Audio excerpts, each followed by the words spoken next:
Hi everyone, this is Veronica. आज का topic हमारे डिस्कशन का है कि इंडिया को डेजिग्नेट किया जाए, ऐसा रिकमेंडेशन आया है by USCIRF। Country of particular concern का डेजिग्नेशन दिया जाए, ये रिकमेंडेशन USCIRF ने दिया है। तो आज हम डिटेल में डिस्कस करेंगे कि भाई USCIRF क्या है और country of particular concern designation देने की बात क्यों की गई है। आपकी कोई भी क्वेरी हो आप मुझसे कनेक्ट कर सकते हैं सोशल मीडिया पे, because I feel together we can make a huge difference. चाहे फेसबुक, इंस्टाग्राम या टेलीग्राम पे। PDF आपको टेलीग्राम पे बहुत इजीली डाउनलोड हो जाएगा। बाकी मैं आपको बता दूं कि स्टडी IQ प्रोवाइड करता है आपको बहुत सारे गवर्नमेंट एग्जाम्स के स्टडी मटेरियल कोर्सेज जो कि हमारे एक्सपर्ट फैकल्टीज़ द्वारा बनाया गया है। चाहे आप किसी भी गवर्नमेंट एग्ज़ाम की तैयारी कर रहे हैं, be it UPSC, judiciary, RBI, state PSC से भी बहुत अच्छे से सिलेबस कवर किया गया है। और मार्केट में अगर आप देखेंगे, ऑफलाइन जाके आप कोचिंग लेते हैं तो यही चीज़ें आपको बहुत ही ज़्यादा प्राइस में मिलती हैं और मेयरली आपको 10-20 हज़ार में कोर्सेज यहाँ पे। इवन कि UPSC जब हमारा सेल डबल वैलिडिटी वाला चल रहा होता है, you get this course for 10K, 9999, right. तो बहुत सारी क्वालिटी के साथ मिनिमम प्राइस में आपको ये कोर्सेज जो हैं वो मिलते हैं। अब आप यहाँ पे डिस्काउंट कोड भी इनफैक्ट यूज़ कर सकते हैं, VERO33, जिसमें आपको 33% ऑफ भी मिलेगा। Now coming back to this discussion of this topic कि 2022 का जो एनुअल रिपोर्ट है, USCIRF का फुल फॉर्म देखिए, United States Commission on International Religious Freedom. ये USCIRF का फुल फॉर्म है। इनकी एनुअल रिपोर्ट जो 2022 की आई है, वहाँ पे रिकमेंड किया कि इंडिया को डेजिग्नेट किया जाए country of particular concern, CPC। Okay, आगे लेक्चर में CPC बोलूँगी, so you should know we are talking about country of particular concern. ये कैटेगरी उन गवर्नमेंट्स को, उन देशों को दी जाती है जो रिलीजियस फ्रीडम क्राइटेरिया में अच्छा परफॉर्म नहीं कर रहे होते, यानी उनके देश में रिलीजियस फ्रीडम जो है वो पुअरली मैनेज्ड एंड हैंडल्ड है। यहाँ पे आप इसको डिफरेंट प्रिंट मीडिया में भी पढ़ सकते हैं और आप इनको टारगेटेड सैंक्शंस का भी एक पार्ट मान सकते हैं। ये टारगेटेड सैंक्शंस किस वजह से, आप देखते हैं ना अलग अलग देशों पे US या उनकी कुछ ऑर्गेनाइजेशन सैंक्शंस लगाती हैं, काइंड ऑफ पनिशमेंट ही मान लीजिए, कुछ चीज़ें उनको बैन कर दी जाती हैं। तो ये टारगेटेड सैंक्शंस ही इनको समझ लीजिए। और ये टारगेटेड सैंक्शंस किस पे लगाई जाती हैं? कुछ इंडिविजुअल्स पे या फिर किसी एंटाइटी पे जो रिलीजियस फ्रीडम के तरीकों को वायलेट कर रही है, उनके खिलाफ जा रही है। तो इन टारगेटेड सैंक्शंस में किया जाता है, उन इंडिविजुअल्स को फ्रीज कर दिया जाता है, और एंटाइटीज को या एसेट्स को कि वे US में एंटर नहीं कर सकते, उनकी एंट्री बंद हो जाती है। तो इस तरह से ये टारगेटेड सैंक्शंस लगाई जाती हैं।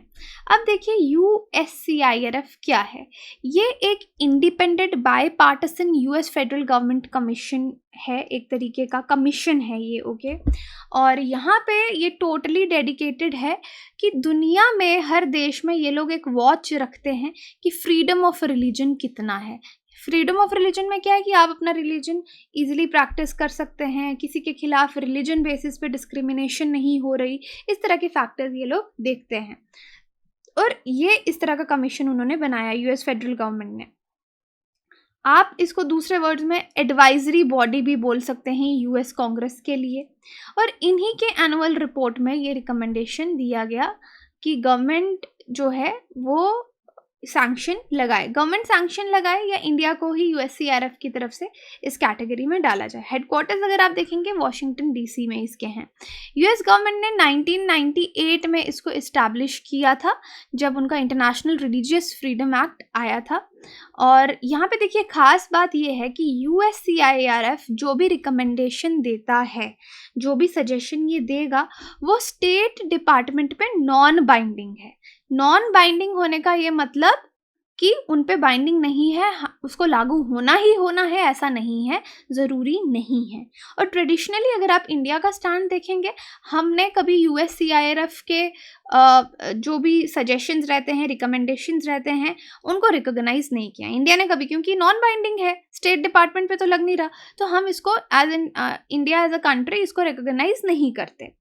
इस पूरी कमीशन में आप देखेंगे 9 पार्ट टाइम कमिश्नर्स होते हैं जिनको प्रेसिडेंट अपॉइंट करता है, और लीडरशिप जो है both political parties in the house and senate अगर आप देखेंगे उनकी लीडरशिप आपको यहाँ पे मिलेगी, और पार्ट टाइम कमिश्नर्स इसके प्रेसिडेंट के द्वारा अपॉइंट किए जाते हैं। मेजर रिस्पॉन्सिबिलिटीज़ इनकी यही है कि जिस तरह से ये एनुअल रिपोर्ट निकालते हैं हर साल, और यूएस गवर्नमेंट का IRFA, मैं आगे बताऊंगी आपको IRFA क्या, अगर आपको मालूम है आप कमेंट सेक्शन में बताइए। IRFA का जो रिपोर्ट है ये उसको भी असेस करते हैं, IRFA का जो इम्प्लीमेंटेशन है वो कैसा है। कांग्रेस जो है वो इसमें इन्वॉल्व रहती है, हियरिंग्स होती हैं, रिलीजियस फ्रीडम इश्यूज़ पे बात की जाती है, रेगुलरली इनकी मीटिंग्स होती रहती हैं इंफॉर्मेशन शेयर करने के लिए कि क्या कंसर्न्स हैं, क्या रिकमेंडेशंस हैं, यूएस पॉलिसी आगे कैसे बढ़नी चाहिए on the basis of religious freedom. तो ये सब रिस्पॉन्सिबिलिटीज़ इनकी रहती हैं। अब नेक्स्ट चीज़ आती है CPC का डेजिग्नेशन, कि किस देश को कंट्री ऑफ पर्टिकुलर कंसर्न कहा जाता है। एक तरीका नॉर्मल मैंने आपको बता दिया कि जहाँ पे रिलीजियस फ्रीडम पुअरली हैंडल्ड या मैनेज्ड है। अब यहाँ पे UICRF को ये लोग चाहते हैं कि उन देशों को आइडेंटिफाई करें और CPC डेजिग्नेशन दे जहाँ पे पुअरली मैनेज रिलीजियस फ्रीडम है। ये कंट्री या उनकी जो गवर्नमेंट्स हैं उन वहाँ पे क्या प्रॉब्लम है कि वो उनको क्यों CPC में इंक्लूड किया जाएगा, कि वो जो वायलेशंस हैं उनको टॉलरेट कर रही है। जैसे अगर इंडिया में इतने सारे रिलीजन हैं, किसी एक रिलीजन के खिलाफ कुछ वायलेशंस हो रही हैं तो गवर्नमेंट उसको सहन कर रही है, टॉलरेट कर रही है, दूसरी कम्युनिटी के खिलाफ कोई एक्शन नहीं ले पा रही है। ये सिस्टमैटिक वायलेशंस अगर कहीं पे हो रही हैं तो उसको CPC में डाला जाता है। एक और डेजिग्नेशन है जो CPC से थोड़ा लेस सीवियर है, CPC को थोड़ा एकदम सीवियर माना जाता है, CPC से थोड़ा कम, जहाँ पे थोड़ी कम वायलेशंस हो रही हों, लेस सीरियस वायलेशंस हो रही हों, उसको स्पेशल वॉच लिस्ट में ये लोग डालते हैं, USCIRF की स्पेशल वॉच लिस्ट। उसके बाद CPC आता है। तो कौन कौन से देश डेजिग्नेट किए गए हैं CPC 2022 में? अगर रिलीजियस बेस्ड कंडीशंस 2021 के हर देश की देखे जाएंगे तो 15 कंट्रीज़ को इन्होंने रिकमेंड किया है CPC डेजिग्नेशन के लिए। तो ये 15 देश हैं: India, Pakistan, Burma, China, Eritrea, Iran, north Korea, Pakistan, okay Pakistan is repeated, Russia, Saudi Arabia, Tajikistan, Afghanistan, Nigeria, Syria, Vietnam.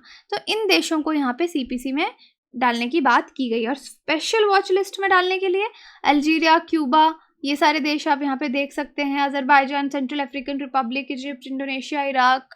तो you can see these list of the countries they recommended to be included in special watch list.